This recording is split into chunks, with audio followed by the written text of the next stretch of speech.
Sup Trojans, I wanted to make this video like 2 weeks ago, but at least I'm getting to it now. This is basically my draft preview for the New York Giants, looking at the 2022 NFL Draft. The Giants are sitting pretty, especially in the first round with picks 5 and 7. Hopefully looking to really improve this roster, do some damage in the draft. Hey, if we're lucky, mess up some other teams, get 2 guaranteed Hall of Famers Thursday night. Looking good. Should be a good night. Should be something to celebrate. There's definitely some other news going on as well. There's always the James Bradberry trade rumors. WR Toney trade rumors popped up. You don't show up to voluntary minicamp right away, and you get traded. That's how New York is. He knew what he was getting into, so I'm not too surprised by any of that. It's kind of funny though. He doesn't show up to training camp, voluntary training camp, and right away it's like trade him. But it does look bad when you're one of the very few people not there, and James Bradberry's just not there for obvious trade Bradberry reasons. So, but. Yeah, a lot of trade talks going on, a lot of smoke screens going on leading up to the draft. A lot of the stuff going on before the Giants pick, really affects what the Giants can do. If the Jaguars pick Trayvon Walker and then the Lions pick Aiden Hutchinson and then the Texans and the Jets make picks on guys that I don't want, Giants get the guys I want, so... hopefully. A lot to consider leading up into our picks. But, yeah, I just wanted to give my thoughts on this. So, the 2 guys I'm looking at the Giants to get in the first round, ideally, if the Giants don't trade out of either pick, what I'm looking to do is draft Ekwonu at 5 and Gardner at pick 7. Ekwonu is a tackle out of NC State. Really physical, really aggressive, really able to protect anyone behind him. Gardner is a corner with great athletics, great physical traits, a lot of talent. I think he could be great for the Giants. Fits into the Wink Martindale scheme very well. It definitely seems like a guy that the Giants would be targeting. Saw a story where, they went out to dinner with him. So those are the 2 guys I really want. I'd be okay with several other scenarios, though. The main guy I really, really want is Ekwonu, though. Ekwonu is, in my opinion, the key to a good draft. Here he is right here, coming out of NC State. This guy's great. I really want this guy. All right, I have no bias whatsoever in really wanting this guy on the Giants. It's not like he goes to the same college as me or anything. But this guy, he does. This guy, I feel like he will be a great offensive lineman in the NFL. He can keep any quarterback upright. He can make all the running lanes. I think he's really good. From the little bit I've seen, I'm not a professional, but from the little bit I've seen, I really want this guy at 5th overall. My fear, though, is that any one of the people picking before us, the Jags, Lions, Texans, Jets, all of them could pick him. I could see any of them picking him. It's unlikely that it's unlikely that the Lions would pick him, but I could see it happening. It frightens me a bit, and obviously the Texans need every position on the roster. I'm surprised they didn't start. I think it would have been hilarious if the mock draft simulators, instead of just saying every position, they went down the list like kicker, punter, and just went all the way down the list, starting with kicker and punter would be hilarious. But this is what makes me really nervous about the draft, is that Ekwonu will be gone. Gardner at 7, right? I'm not as worried about him being gone, because he's not the guy I want. I really want Ekwonu. If the Giants get Ekwonu at 5, I'm pretty much okay with almost anything I think the Giants would feasibly do at 7. But Gardner is a great corner and definitely my favorite to pick at 7. I have some of his stats popping up here. And to me, these stats, they show his consistency. They show what he can do. It definitely shows some versatility. I mean, you don't expect, a corner to be getting 3 sacks and 5 tackles for loss in a season. Like, it's pretty good. That shows he can be pretty aggressive. He can get after it. And I think that's something that our defensive coordinator will value. But, so, this is, my thoughts heading into the draft. Looking at Ekwonu and Gardner at 5 and 7. But I'm okay with other things happening. My second ideal picks would be Neal and Kayvon Thibodeau, but definitely secondary. Like, I'm not as excited at all if we get those two, but I'd be okay with that. I'm not high on Cross. I don't want to do anything crazy. I'm not a proponent of going quarterback or wide receiver or anything else I could see the Giants doing to go way out there. But a trade back could get interesting. I've heard a lot of news of the Giants can't get much in a trade back. No one wants to trade up, so you can't trade back if no one wants to trade up. But that might be a smokescreen as well. A lot of smokescreens, coming up in the draft. I mean, Aiden Hutchinson was the favorite to go first overall the Jaguars for years. Maybe not literal years, but every single time I've seen a mock until like 5 seconds ago, it's been Aiden Hutchinson. Now all of a sudden everyone's saying Trayvon Walker. It's like what's going on? Is this I could see something though. Like when the Giants got Lawrence Taylor, I really forget which team it was in front of the Giants, but when the Giants were picking second overall and got Lawrence Taylor. Again, I also forget the year. I just remember the story. The general manager of the team picking before us, maybe it wasn't the general manager, maybe it was just a head coach, but someone in that organization really wanted the guy that wasn't Lawrence Taylor, even though everyone and their mom knew Lawrence Taylor was amazing. And so they went with this other guy, and so then the Giants got Lawrence Taylor. Not trying to compare Aiden Hutchinson and Lawrence Taylor, but I think that scenario could play out in a similar way where it's just one guy in the Jaguars organization just saying, we need Trayvon Walker, and everyone just gives in, and then they draft him, and, who knows, maybe he's amazing, but, I just think it's funny that, there's a consensus, really great guy that everyone wants, and then the Jaguars would just show up and be like, we'll take Trayvon Walker. But then, the Lions would get Aiden Hutchinson. They'd be happy with that. And then that leaves the Texans and the Jets, honestly, kind of wild cards, in my opinion, at that point. And I think that's how the draft will go. I think it will go Trayvon Walker, Aiden Hutchinson. But I'm especially scared of the Texans taking Ekwonu. Especially scared of that scenario. I really don't want the Texans getting Ekwonu because I want him on the Giants. I think he'd be great for the Giants. So I would hope that the Texans, if they want to go offensive line, they see Neal as the better pick for whatever reason. Or, you know what? Hopefully the Texans take Cross. That would be amazing. And then the Jets take Kayvon Thibodeau. The reason I would want the Jets to take Kayvon Thibodeau is simply because I'm not sure the Giants would take him at 5 or 7 due to the character concerns. I mean, anytime you see any doubt of anyone's character in relation to the New York Giants, the Giants pass on the guy. But that's always funny because then, we end up with DeAndre Baker, Eli Apple. I don't want to throw Kadarius Toney into the bust pool of that yet, but possibly Kadarius Toney. Just the guys that, You're not thinking, you draft someone in the first round of an NFL draft, you expect that guy to be the best in everything. Work ethic, physically gifted, talent, the best, the absolute best.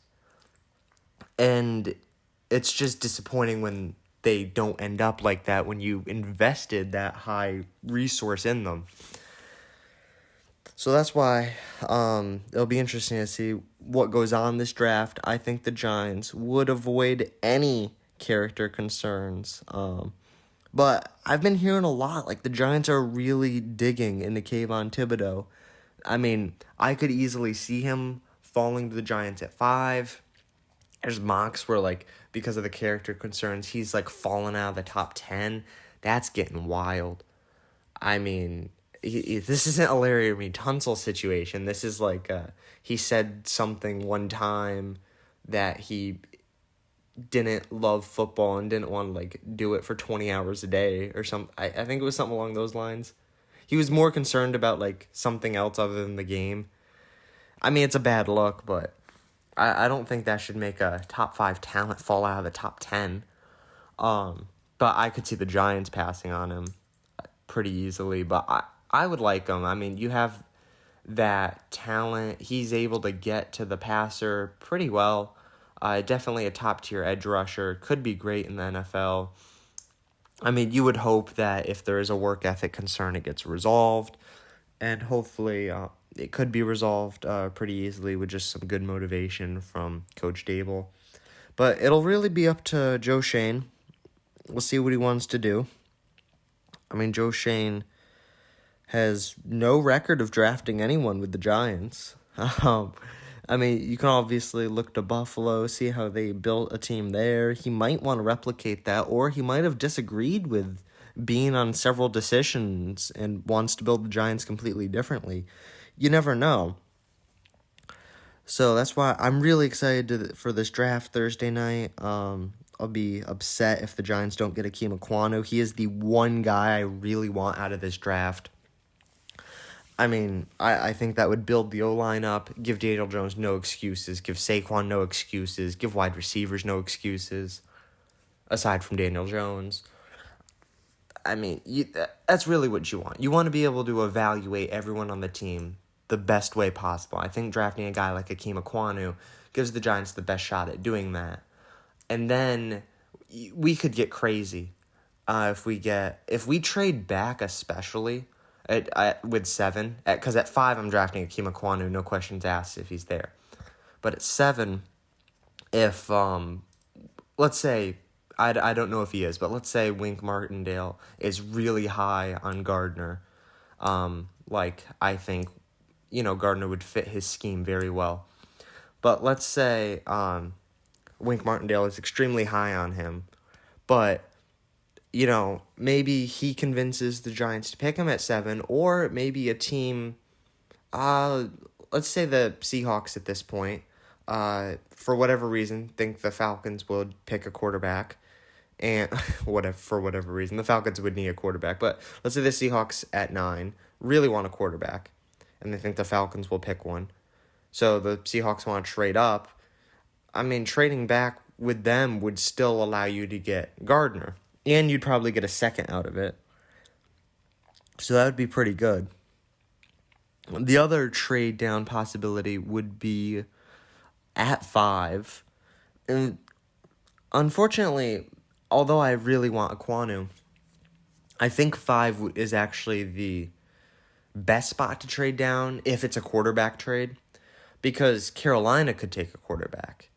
So the Giants would be the first team in front of a team that is extremely likely to take a quarterback. I mean, the Lions obviously could take one, but I think they'll want to sit on Goff for another year, not completely, throw him to the side just yet. I think you'd want to do that, and then they might draft one, with 32, if somehow someone falls. Because the quarterbacks in this draft are complete wild cards. But at 5, I think is the first time you see a team picking that doesn't necessarily want a quarterback in front of a team that clearly could pick a quarterback. So I think the trades of 8 to 5 or 9 to 5 are a bit more likely. But those trades kind of get dicey because that would put Ekwonu in jeopardy. So that's why, personally, I'm picking Ekwonu if he's there at 5. And then if the Carolina Panthers go ahead and just pick another tackle, let's say they pick Cross Only Neal's off the board at this point. Texans pick Neal, Jets picked Thibodeau, and Giants pick Ekwonu. And then, then the Panthers could pick Cross, and then maybe a team wants to trade up to 7.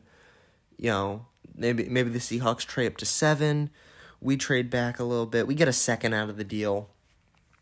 And then, we're at 9. Gardner would likely still be there. I don't want to say extremely likely, but there's a decent chance he'd still be there. I mean, the Falcons might want Stingley instead, or they might go with Johnson or another linebacker. The Falcons would have a lot of options there, and the Giants could still get Gardner at 9.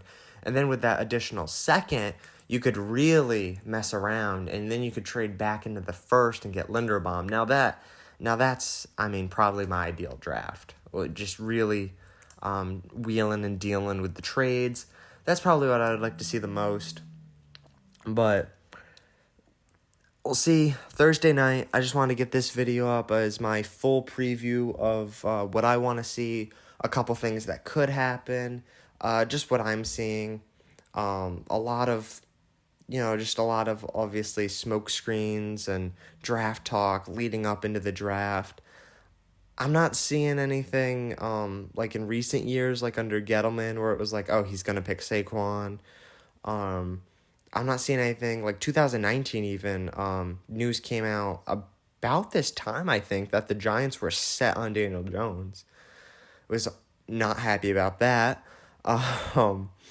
And then really not happy when they made the pick. And then I think about this time as well, it came out that the Giants were really high on a tackle in 2020. And then we obviously got Andrew Thomas. And then 2021, I think it became apparent also at about this time that the Giants were really high on Devonta Smith. And then that's what led the Eagles to trade up ahead of the Giants to get him. This time, I don't know. I think I've heard that the Giants are high on Gardner, and they're considering Thibodeau. They like Thibodeau, but I've heard they like Cross, they like Ekwonu, they probably like Aiden Hutchinson too, who doesn't. I'm sure they like a lot of guys. We'll see what they end up valuing more.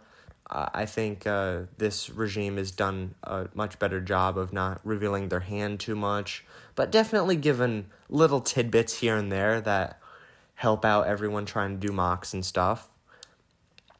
We'll have to see what the Giants do Thursday night. I'm excited.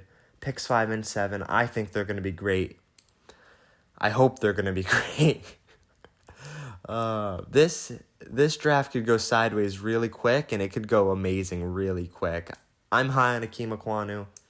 We get Ekwonu. It's a great draft. We don't. It can still be a really good draft, depending on what the Giants do.